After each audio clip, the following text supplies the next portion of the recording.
guys, it's Meteorcore and Jerklin. We're here today. We're going to do some testing for Worlds.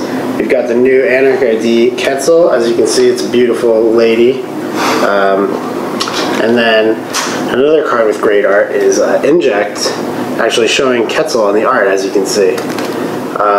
So what do these cards do again? Alright, so Quetzal is the new Anarch identity that's coming out in the data pack in just a couple of days. It'll probably be available by the time the video comes up.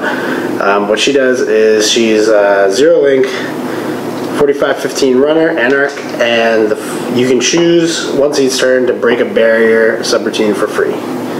And Inject is one cost Anarch event. It's going to be coming out in the data pack after, and will definitely be available for Worlds, we think. And what you do is you reveal the top 4 cards of your deck. Any cards that are programs are trashed, and you gain 1 for each, and the rest of the cards are put into your hand. So it's a little bit of like a weird diesel for Anarchs that's I think is going to make a big splash in the meta and going to give Anarch a lot of needed consistency. So Jesse, why don't we talk about this deck and how we built it and what the idea is? Yeah, so it's basically like the Wizard or Noise Siphon Spam decks, or Reyna even. You live or die off the account siphon, more or less. You want to recur it with same old things, deja vus. You play your data leaks and Joshua B's and Fall Guys, and then when the corpse pour, they can't deal with it, and you just sort of like run over the game. Usually, you know, after you land a siphon, you might want to try and go in for a medium dig just to put additional pressure. The big key, especially with her ability, is the fact that you can make it much more difficult for the corp to sufficiently protect all 3 central servers. So you should have hopefully a pretty good chance at getting your agendas somewhere. Yeah, combo, by the way, guys, is Joshua B, Data Leak Reversal. You click, take a tag, and then you use the tag to start spamming Data Leak Reversal cards from the top of their archives into their trash, and then you can attack the archives in that way, giving you the 3rd pressured server.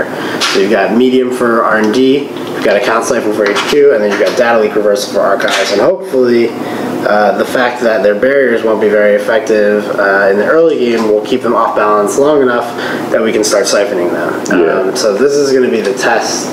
The breakers, we're actually going to try playing with no corrodors. Realizing how good corrodor is, we're playing Quetzal, we can break barrier subroutines for free. None of the major ones like have 2 subroutines or anything like that. One advanced Heimdall's or Hadrian's Wall might screw us, but we've got Knight if we really need to break a barrier, or Lotus Field or something like that, and Mimic and Yogg will take care of the sentries and code gates.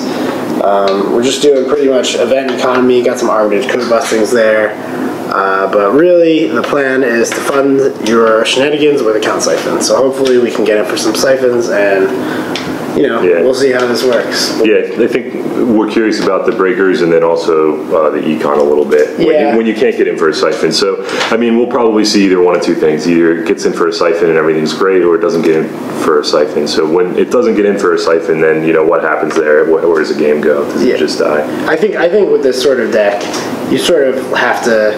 You have to just sort of like put all your eggs in that basket. That's just how it is. Sort of like... So this is going to be, I guess, in direct competition in the metagame with Stephen Woolley's Anatomy of an Anarch Reyna deck. That was also a siphon span deck. It used mostly AI breakers, Overmind, got some chess pieces, but this time we're going to try it with Quetzal, and we're going to do things a little differently, and we're going to try some new cards.